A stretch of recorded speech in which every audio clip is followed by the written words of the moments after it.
नमस्ते, स्वागत है आपका इस अद्भुत चैनल बहन्स पढ़ाई में। तो भाई आज हम करेंगे अपना चैप्टर हम मरने से नहीं डरते, चाहे जमीन हिल जाए या फिर आसमान से बिजली गिर जाए, हम तब भी नहीं डरने वाले। ठीक है। तो इसमें एक छोटी सी फैमिली होती है भाई, मतलब मम्मी पापा और बहन भाई, ऐसी चार लोगों की फैमिली होती है। और उनका एक बड़ा सा सपना होता है कि भाई 200 साल पहले ना एक कैप्टन थे जेम्स कुक, उन्होंने ना मतलब बहुत लंबी समुद्री यात्रा करी थी और निडरता के साथ। तो हम भी ऐसे ही करेंगे, ठीक है। और उनका जो सपना है वो साकार करके दिखाते हैं, बहुत मेहनत करते हैं वो लोग इस सपने को साकार करने के लिए। लेकिन हर बड़े सपने को साकार करने के लिए बहुत दिक्कतें आती है और उन्होंने डट कर इस दिक्कतों का सामना किया। बहुत बार ऐसी भी मुसीबत आई कि भाई उनकी जान जोखिम है, तब भी वो सबको पार करते करते कुछ भगवान ने उनका साथ दिया, कुछ उन्होंने निडरता से सबका सामना किया और अंत में वो एक बहुत सुंदर से आइलैंड पे पहुंच गए जिसका नाम क्या था, एम्स्टर्डम। ठीक है। तो भाई जिसको इनके बारे में नहीं पता, इन महाशय के बारे में नहीं पता, ये है मिस्टर अशोक, मेरे टेडी।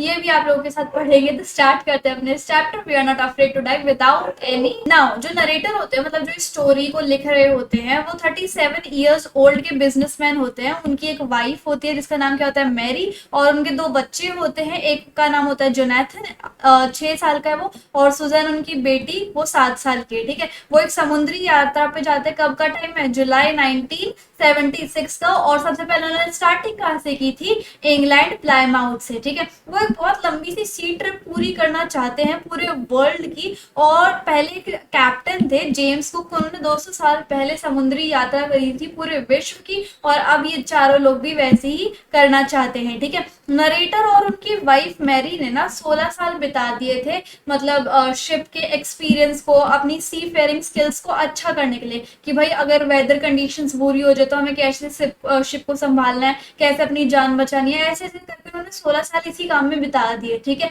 कि हमें कैसे कैसे सब हैंडल करना है। और उन्होंने एक शिप लिया था जो कि प्रोफेशनली बना हुआ था। उसका थोड़ा डायमीटर सा देख लो, 23 मीटर लॉन्ग था, 30 टन बहुत हैवी था, वुडन का बना हुआ था। और उसका नाम क्या था, वेव वॉकर। ये ध्यान रख लेना, वेव वॉकर उसका नाम था। और उन्होंने उस शिप को बहुत महीने ट्राई किया ताकि वो अगर वेदर भी बहुत टफ सा हो जाए तो क्या वो शिप झेल लेगा या नहीं। ठीक है। फिर उनके 3 साल की ये जो लंबी सी जर्नी थी ना समुद्र की, वो स्टार्टिंग में तो बड़ी अच्छी गई, एकदम शांति पूर्वक प्लीजलेंटली गई। और कितने किलोमीटर उन्होंने पार किए थे, 1,05,000 किलोमीटर। ठीक है। अब सबसे पहले उन्होंने क्या क्या पार कर दिया था, वेस्ट कोस्ट ऑफ अफ्रीका से लेकर वो केप टाउन पे पहुंच गए थे। अब वहां पर केप टाउन में नरेटर ने 2 क्रूमैन को हायर कर लिया था, मतलब जो समुद्र के शिप्स वगैरह संभालते हैं ना, वो व्हील वगैरह संभालते हैं। वो एक बड़ी सी एक पर्दा सा होता है ऐसे ट्रायंगल सा, उसको लगा देते हैं, है ना। सो वो सब ये करते हैं। तो 2 क्रूमैन को हायर कर लिया था, अगर क्योंकि उन्हें पता है कि अगर वो सर्दर्न इंडियन ओशन तक जाएंगे तो बहुत ज्यादा ही वेदर कंडीशंस बेकार हो जाएंगी, इसलिए उन्होंने 2 उसको हायर कर लिया था क्रूमैन को। और उनका नाम क्या था, लैरी विर्गिल जो कि एक अमेरिकन था, और हर्ब सीगलर जो कि एक स्विस था। सो केप टाउन के सेकंड डे क्या हुआ, उनको ना बहुत तेज तेज हवाओं का सामना करना पड़ा। तो उन्होंने देखे काफी सारे कार्टून और मूवीज, कितनी तेज तेज हवाएं चलती रहती है ना समुद्र में, तो उसका सामना करना पड़ा कई हफ्तों तक ऐसी स्ट्रॉन्ग विंड्स चलती रही। और वो स्ट्रॉन्ग विंड चलो प्रॉब्लम नहीं थी, लेकिन वो जो 15 मीटर ऊंची ऊंची लहरें थी ना, वो बहुत ज्यादा प्रॉब्लम थी नरेटर के लिए। वो बहुत ज्यादा चिंता में आ गए थे इस चीज को लेकर। फिर 25 दिसंबर वाले दिन क्रिसमस था। ठीक है। उन्होंने केप टाउन से 3500 किलोमीटर पार कर लिए थे। ठीक है। और दे सेलिब्रेटेड क्रिसमस टुगेदर। चारों लोगों ने, सॉरी 6 हो गए थे ना, तो 2 क्रूमैन के बाद 6 लोगों ने क्रिसमस अच्छे से सेलिब्रेट किया। लेकिन वेदर कंडीशंस उस टाइम पे बेकार थे। ठीक है। न्यू ईयर तक फिर भी वेदर कंडीशंस ऐसे ही रहते रहे, लेकिन वो होप कर रहे थे कि भाई काश ये सुधर जाए, लेकिन वो वेदर कंडीशंस जो है और बिगड़ती बिगड़ती चली गई। फिर 2 जनवरी को अर्ली मॉर्निंग क्या हुआ, बहुत ज्यादा लंबी लंबी लहरें आने लग गई, और भी ज्यादा लंबी लंबी। ठीक है।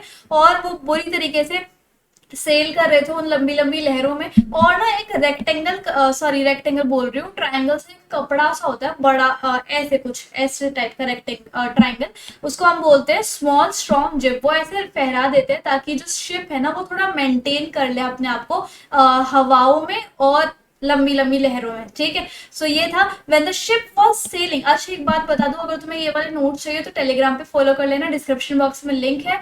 और अगर तुम्हें इंस्टाग्राम पे मुझसे कोई भी डाउट हो या फिर कुछ बात करनी हो तो उसके लिए भी तो मुझे डीएम कर सकते हो, डिस्क्रिप्शन बॉक्स में लिंक है, ठीक है। So when the ship was selling with the huge waves, अब जब शिप्स जो है वो बड़ी बड़ी लहरों पे ऐसे ऐसे चल रहा था, they could see the huge sea in front of them. अब वो क्या कर रहे थे, जैसे शिप बड़ी बड़ी लहरों पे चल रहा था तो उसके बाद उन्हें बहुत बड़ा सा समुद्र देखने को मिलता है।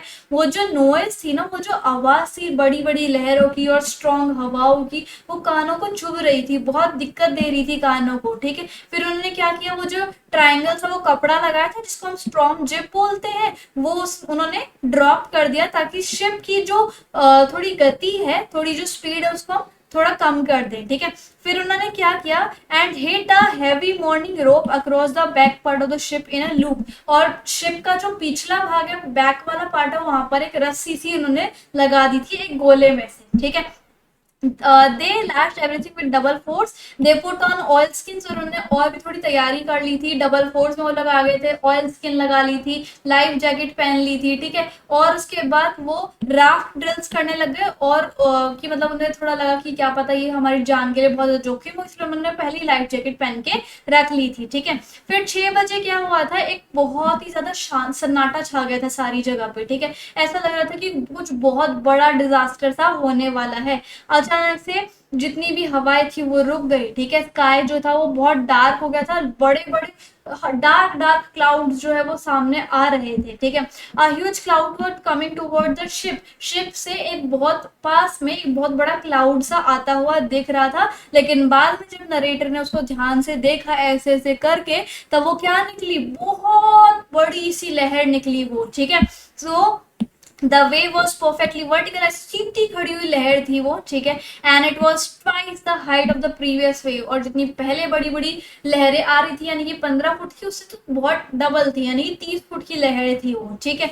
और बहुत डरावनी लग रही थी। फिर जो थंडर था, जो स्ट्रॉम था आपका, वो बहुत ज्यादा बढ़ गया था, वेव्स भी ऐसे लहरें आए जा रही थी, ठीक है। अब वो ऐसे सोच रहे थे कि शायद ये हमारे शिप को ना कोई नुकसान नहीं पहुंचाएंगी, लेकिन क्या हुआ, इसका उल्टा हुआ, ठीक है। लेकिन उन्होंने उन लहरों ने, उन हवाओं ने शिप को बहुत बुरी तरीके से तहस नहस कर दिया। उसका जैसे गाड़ी का आगे का बोनट नहीं होता, वैसे ही शिप का आगे का जो डेक है ना, वो बहुत बुरी तरीके से उसने डैमेज कर दिया था। एक बहुत बड़ी सी स्ट्रॉन्ग स्ट्रीम आई, ग्रीन और व्हाइट कलर की, मतलब लहर आई जिसने की शिप को तोड़ दिया था। अब शिप जैसे ही थोड़ा बहुत टूट गया तो नरेटर भी जो है वो समुद्र में गिर गया। वो व्हील संभाल रहे थे शिप का तो समुद्र में गिर गए, और उसके बाद वो लहरों में समा गए थे, ठीक है। उन्होंने सोचा तो मेरी डेथ पक्की है, मेरी सांसें रुक गई है, मेरा होश भी जा रहा है, और वो बिल्कुल शांत से हो गए। उन्हें लगा कि मेरी डेथ होने ही वाली है, ठीक है। फिर नरेटर का जो सर है ना, वो अचानक से पानी के बाहर आ गया, ठीक है। Narrator head popped out of water and the ship was about to overturn. उसके बाद शिप जो है वो भी ढहने वाला था, जैसे टाइटैनिक का शिप ऐसे ऐसे डूब सा रहा था ना, वैसे ही उनका शिप भी ऐसे डूब रहा था, ठीक है। लाइफ जैकेट भी उसके ऐसे खिंच गई थी, शिप जो है वो भी डूबने वाला था। फिर वेव्स, कुछ ऐसी वेव्स आई जिसकी वजह से वो जो शिप है ना, वो डूबने की बजाय थोड़ा और ऊपर हो गया, ठीक है। तो इस कारण से क्या हुआ कि वो शिप जो है वो बच सा गया। लेकिन उसके बाद वो जो नरेटर है वो काफी जगह से बेचारे इंजर्ड हो गए, उनका दांत टूट गया, मुंह में बहुत ज्यादा ब्लड आ गया, और उनकी जो लेफ्ट साइड की रिब्स है, जो जैसे आपको पता है 2 फेफड़े और उनके आगे ऐसे ऐसे रिंग्स नहीं बनी हुई, उनको रिब्स कहते हैं। तो लेफ्ट साइड की जितनी भी रिब्स थी वो सारी टूट गई, ठीक है। तो ऐसा कुछ हुआ था। फिर जैसे ही वो शिप के ऊपर गए तो सारे ये पानी पानी था, ठीक है। और the narrator could feel water below the ship, और उनको लगा कि यार शिप के निचले भाग में भी बहुत ज्यादा पानी होगा, ठीक है। और वो अब उस शिप के व्हील को छोड़ नहीं सकते थे। सडनली उनकी वाइफ ने फ्रंट डोर खोला, मैरी ने, और मैरी चिल्ला रही थी कि हम डूब रहे हैं, डूब रहे हैं, अब हम क्या करें, अब हम क्या करें। शी सेड, जो डेक था, जो हमारे शिप का एक तरीके से बोनट था, वो भी चला गया, वो भी तहस नहस हो गया, और हम सारे पानी पानी हो रहे हैं, ठीक है। Narrator handed her the wheel तो वो कहते हैं मैरी तू जल्दी आ यहाँ पे और फटाफट से व्हील संभाल, मैं जाके देखता हूँ पानी को, ठीक है। और इस तरीके से जाने लग गए नरेटर पानी को देखने के लिए। जो क्रूमैन थे लैरी और हर्ब, वो भी पानी को पंप कर रहे थे, मतलब फटाफट से शिप से पानी निकालो नहीं तो हम सारे के सारे डूब जाएंगे। जो शिप के टिम्बर्स थे, मतलब शिप में जितना भी वुडन का काम हो रखा था वो सब ऐसे क्रैक हो गया था। ऑब्वियसली इतनी बड़ी बड़ी लहरें आ रही थी तो क्रैक तो होना ही था, तो शिप का टिम्बर भी टूट गया और बहुत बुरी तरीके से लटक रहा था। जो स्टार बोर्ड था शिप का, जिसके अंदर clothes, crockery, chart, tins, toys वगैरह रखे हुए थे, वो भी तैरने लग गया था, ठीक है। एंड फिर क्या हुआ, the narrator swam and crawl to the children cabin. और जो नरेटर है वो अपने बच्चों के कमरे में, कैबिन में आते हैं और पूछते हैं बच्चों तुम ठीक तो हो ना, तो बच्चे कहते हैं कि हाँ पापा हम ठीक है, ठीक है, इस तरीके से। फिर जो स्यू है, जो नरेटर की डॉटर है, उनकी बच्ची, ठीक है, वो कंप्लेंट करती है पापा मेरे तो सर पे इतना मोटा भूसा आ गया, बहुत बड़ा सा सूज सा गया मेरे तो हेड पे। तो नरेटर सोचते हैं कि नहीं नहीं, इस पे कोई ज्यादा दिक्कत वाली बात नहीं है। उनके दिमाग में तो ये था फटाफट से कि ये तो छोटी मोटी चोट है, कोई दिक्कत नहीं है, तो ठीक हो जाएगी, मैं फटाफट से पानी निकालने का काम करता हूँ। तो उस टाइम पे स्यू का ज्यादा ध्यान नहीं किया उन्होंने, ठीक है।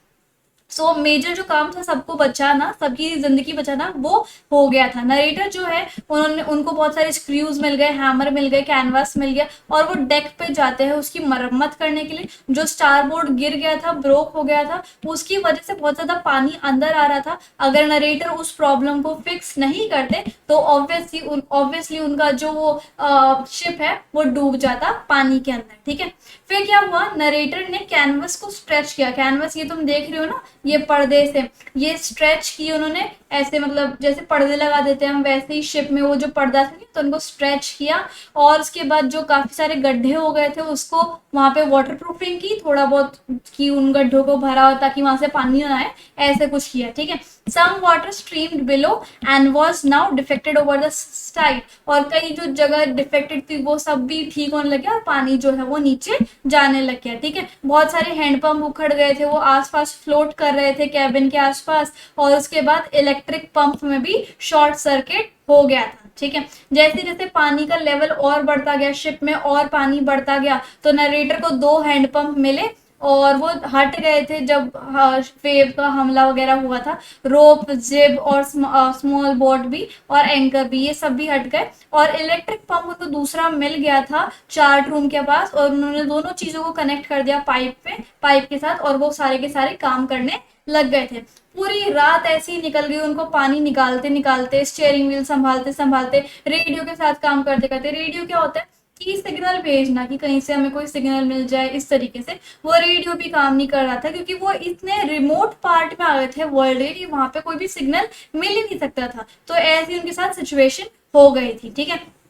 अब जो स्यू है उनकी बेटी, उनका जो सर है वो और तो सूज सा गया, ठीक है, बहुत ज्यादा सूज गया। और उसकी आंख जो थी, उसकी आंखों में भी डीप कट लग गए थे, जिसकी वजह से उसकी आंखें भी बिल्कुल ऐसी स्लिम स्लिम सी हो गई थी, ठीक है। When upon being asked why didn't she tell, कि बेटा तुमने पहले क्यों नहीं बताया, हमें इतनी दिक्कत आ गई थी। तो कहती कि पापा आपने हमें बचा लिया, हमारी जान बचा ली, हमारे लिए यही ज्यादा जरूरी है, और अभी इन सब चीजों पे हम ध्यान नहीं देते, अभी हम और अपना बेटरमेंट कर लेते हैं, ठीक है। सो ये सब बात कहती है स्यू। वाटर लेवल जो है वो कंट्रोल में आ गया था 3 जनवरी की मॉर्निंग को, और ये जो बात थी वो थी 2 जनवरी की, जो मैंने आपको बताई, ठीक है। So all of them took 2 hours to rest in rotation. तो सबने डिसाइड किया कि भाई पानी निकालते निकालते तो हालत बुरी हो गई है, ठीक है, अब हम क्या करते हैं 2 घंटे आराम से आराम कर लेते हैं, ठीक है। लेकिन फिर भी थोड़ी बहुत लीकेज थी, वाटर आ रहा था शिप में। चेकिंग करने के बाद ये पता चला कि बोट का जो रिब स्ट्रक्चर था वो बहुत बुरी तरीके से टूटा हुआ है, जहां पर शिप की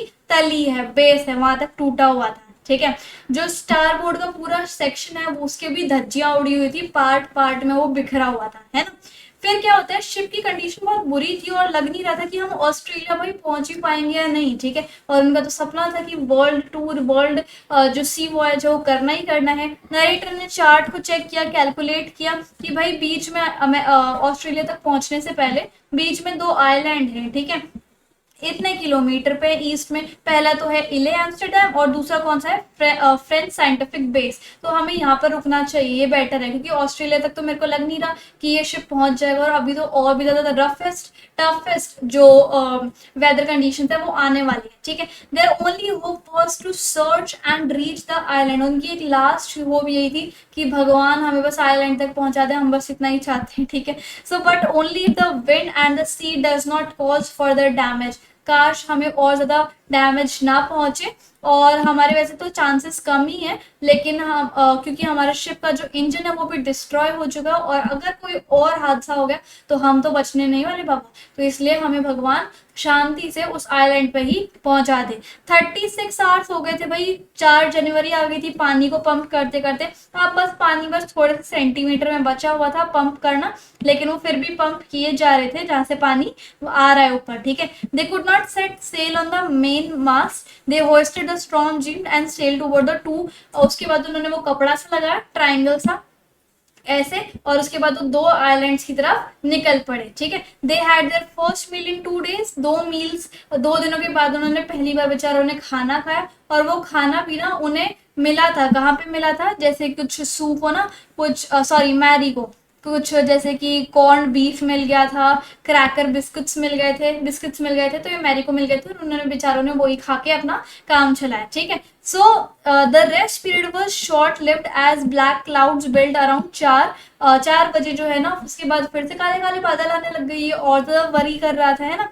और विंड भी आप 40 नॉट्स तक चलने लग गई थी। जो सी है, जो समुद्र की लहरें है, वो भी हायर होने लग गई थी। मौसम फिर से वर्स होने लग गया था 5 जनवरी तक, और सिचुएशन फिर से बैड होने लग गई थी। ठीक है, when the narrator went to comfort his children, अब नरेटर जो है अपने बच्चों को कंफर्ट करने जाते हैं कि बेटा कोई बात नहीं, सब ठीक हो सकता है। ठीक है, सो वेदर, और उसका बेटा पूछता है उससे कि पापा क्या हमारी डेथ होने वाली है, ऐसे ऐसे।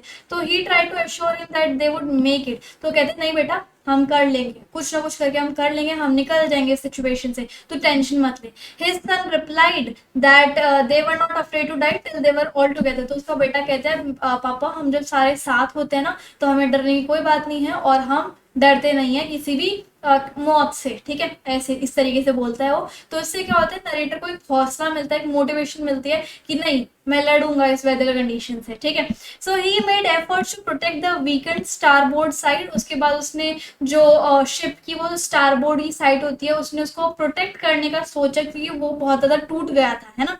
और उसके बाद उसको कई हैवी हैवी नायलन की रस्सियों से उसको ठूसा, थोड़ा बहुत केरोसिन डाला, ताकि उसमें से जो पानी लीक हो रहा है वहां से वो रुक जाए। ठीक है, उसी इवनिंग क्या हुआ, नरेटर और उसकी वाइफ ने ऐसे अपने दोनों ने हाथ पकड़े, और उनको ऐसा लगा कि उनका जो अंत है वो पास आ गया है, उनकी जो डेथ है वो होने वाली है। ठीक है, ऐसा था। उसके बाद जो शिप है वो स्टॉर्म से, उसके बाद फिर भी जो स्टॉर्म आता है वो उससे लड़ जाता है। ठीक है, 6 जनवरी तक की। उसके बाद नरेटर जो है वो विंड स्पीड चेक करने लग जाता है कि भाई कितने नॉट्स की हिसाब से विंड्स जो वो चल रही हैं, वो अपनी पोजीशन कैलकुलेट करने लग जाते हैं कि वो किस जगह पर आ चुके हैं।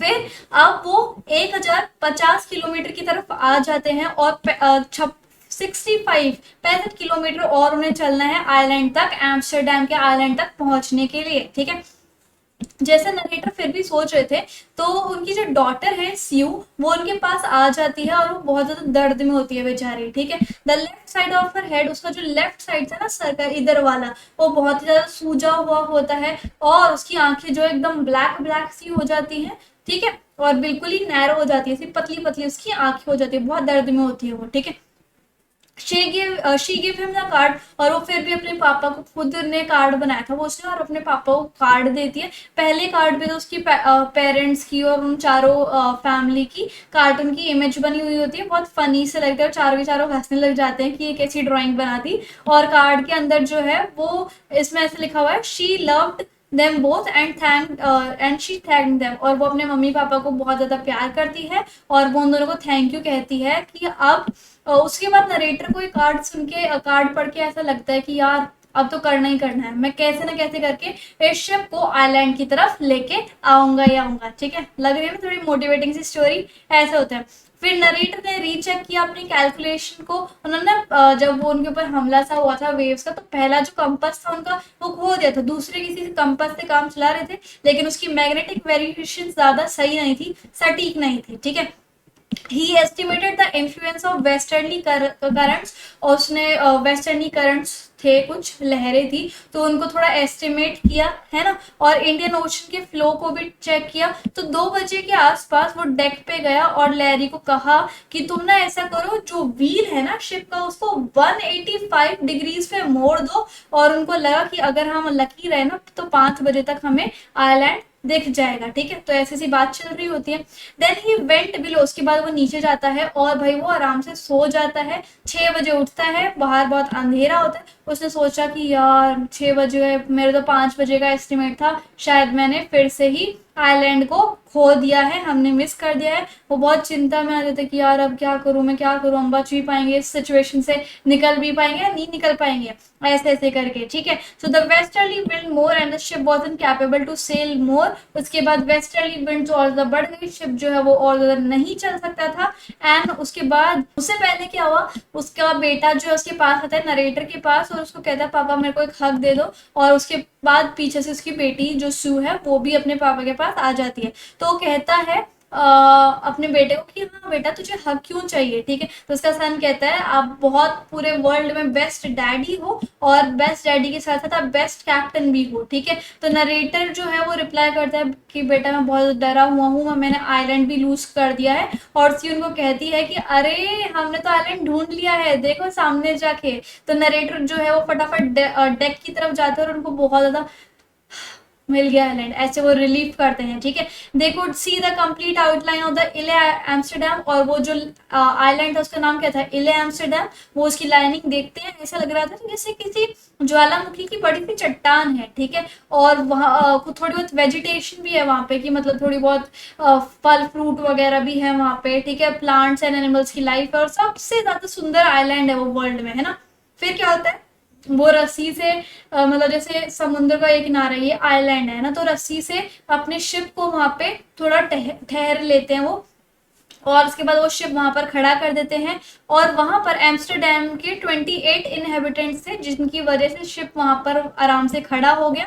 और उसके बाद जैसे ही नरेटर के तलवों के नीचे, फीट के नीचे लैंड आ गई, तो उन्होंने सोचा कि उनको ऐसा लगा, वो थोड़े भावुक से हो गए, वो लैरी वेरगिल के बारे में और दूसरे वाले क्रूमैन के बारे में, अपनी वाइफ के बारे में, अपनी डॉटर के बारे में, सबके बारे में सोचने लग गए कि भाई देख उस बेचारी छोटी सी बच्ची को चोट लगी हुई है, और फिर उस बच्ची को यानी कि स्यू को 6 ऑपरेशन करवाने पड़े थे, तो छोटे छोटे ही पर करवाने पड़े थे, ताकि उसके सर में जो ब्लड क्लॉट बन गया था ना वो रिमूव हो जाए। और उसके सन ने कभी भी हार नहीं मानी, और वो कहते हैं लास्ट में, was not afraid to die. तो इस तरीके से भाई ये 4 लोगों की कहानी थी, एंड आई होप आपको ये पूरी कहानी इंटरेस्टिंग लगी होगी, समझाने का तरीका भी पसंद आया होगा। नोट्स आपको टेलीग्राम में मिलेंगे, जिसकी लिंक डिस्क्रिप्शन में है, और भाई इंस्टाग्राम की भी लिंक डिस्क्रिप्शन में फॉलो कर लेना। So if you like the video and the explanation, then what you have to do, just like the video, comment the video and share and subscribe the channel. Thank you so much.